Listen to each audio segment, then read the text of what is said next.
Staging tips when you are selling and buying a new house. Now, the very first thing you do before we even put the house on the market, if you're just considering buying a house, is what do I do to make this house look sellable? What do I need to do inside my own house to prepare it to go on the open market? And then staging your home effectively is going to significantly increase how many people come to buy it. It's going to lead to more sales. So we want to delve into some strategies for home staging to help you really stand out, especially in a more crowded market, which is what this summer seems to be becoming. Exactly. Therefore, first of all, we need to really talk about understanding the staging, no? Because before we dive into the strategy, it's really important why we should do staging, why we're preparing a private, actually, home to appeal to those people. And the reason is what? We wanted to basically doing the process to not only to show off the house in the best light, with all of the amenities, all of the things that is upgraded would exist in that home. And also we wanted to expose it to more home buyers that they look at your homes and they wanted to live in your home. Okay, another thing to talk about is decluttering. Decluttering, less is more. My husband's great at decluttering, to be entirely honest. So I'm surprised I'm the one talking about decluttering, but that's okay. This means when I talk to clients, I'm going to tell you to remove your personal items. I'll remove anything. Nobody wants to see my wedding picture to my husband or my kids. They want to imagine their families, their life, whatever they like, their art. So they might not like my waves. They might want something completely different than a beach scene like I want. So you have to kind of get rid of anything that is really truly yours and makes it yours. Also, excessive furniture's got to go somewhere else. Anything that disrupts the flow of the home, because your home has to feel open, it has to feel inviting, and you want to have the buyers come in and imagine themselves in this home. So you want to remove your photos, you want to remove your keepsakes, remove your personalized decor, so your doll collection's got to go. Clear all the countertops, thin out your bookshelves, closets, storage areas, so they can start imagining themselves putting themselves in this space. Exactly. With this also comes the next tips which you can talk about after we do our introduction. Let's hit it. Hi, it's Ellen Victoria. Welcome to our channel and podcast. And if this is your first time in our podcast and YouTube channel, make sure you subscribe and get notified. Also, you call text all the time, 252-327-3357. We love talking to you. Don't be shy. Also, grab our buyer's guide and seller's guide in the description below. Now, with this tip, my wife actually touched on the next item, which is the art of depersonalization. And that is, as my wife said, you wanted those home buyers see themselves and their family and their loved one in your home, not looking at the picture of your family, have fun in the beach, wherever you went.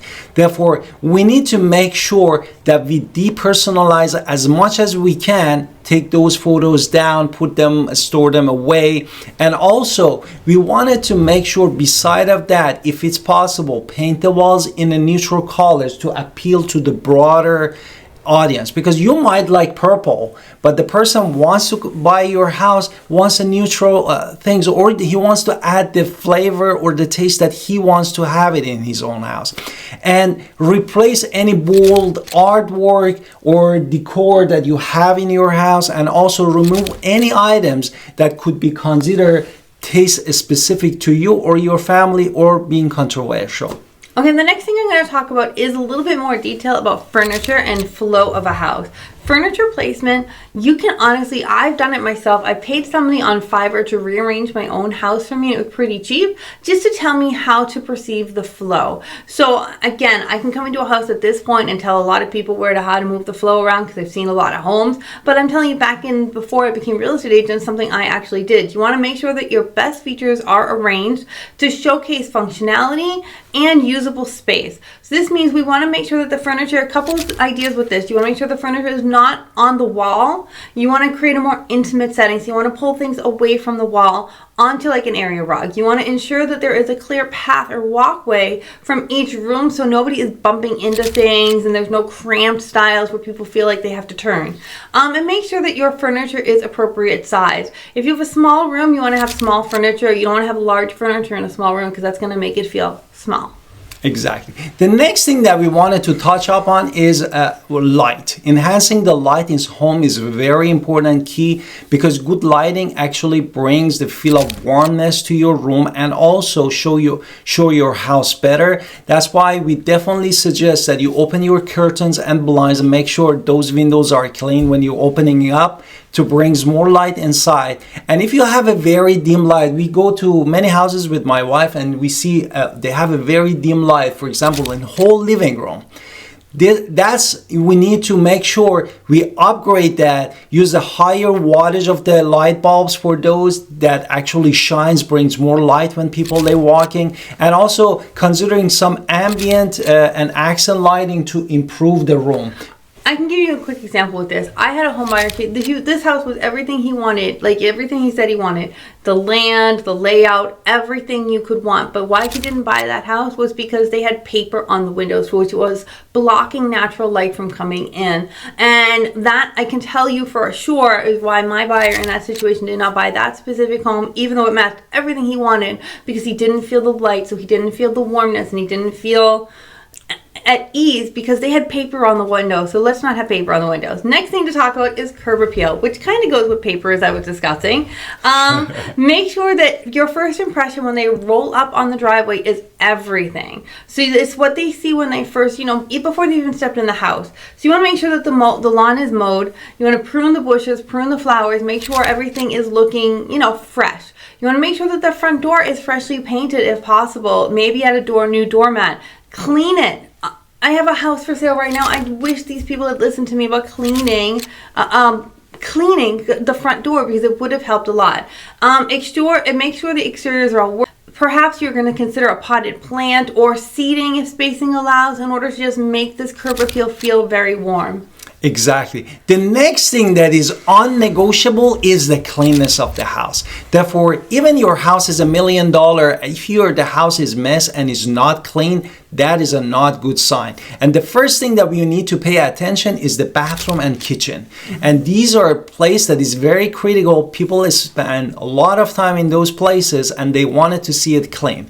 And also, carpet cleaning also is super important. If, for example, your kids drop a juice or something in the carpet, or it has a spot on it, definitely we need to take care of that carpet before we do anything else. Wipe down any surface, including the windows, especially when you open the blinds and everything, and handle all the light switches, clean them. This is super important when the people walk into your house. Now, also, the next thing I'm going to talk about is quick fixes, because small touch-ups can make a big difference. So if you have a leaky faucet, you have holes in your screen, you have cracked tiles, these are things that need to get repaired. If you had hardware on doors that look old or cabinets that look old, giving them a fresh look is going to help sell the home. So we want to replace outdated curtains and outdated bedrooms with neutral, modern things as much as possible. What's next?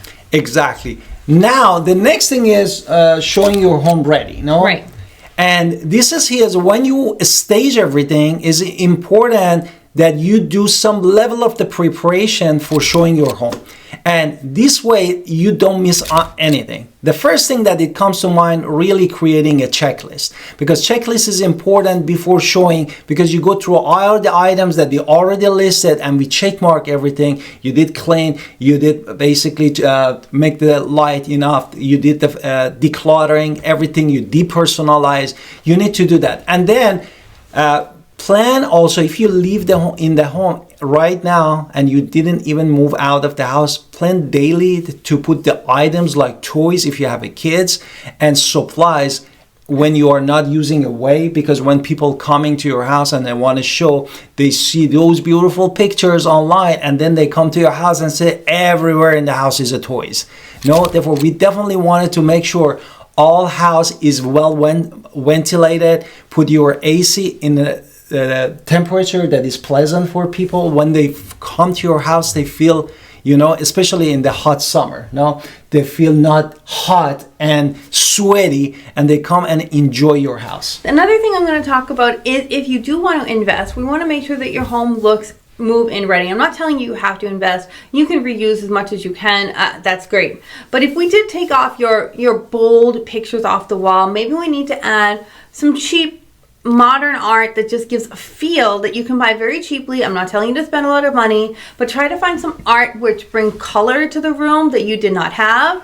Also, fresh flowers as much as possible, or plants really do bring in nice smells and nice looks. And also keeping the counters absolutely clear except for maybe some decorative items like a really nice cookbook or bowl of fruit. Those are going to help. Just small little details do help make the house feel a little warmer.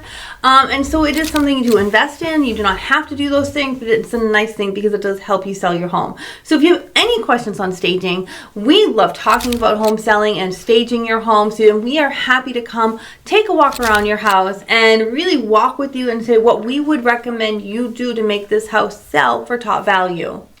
And don't forget to subscribe in our channel, watch all of the playlists for you that we put here, and also feel comfortable to call us at 252-327-3357. Alan Victoria Pinner, real estate agent professionals in the state of North Carolina.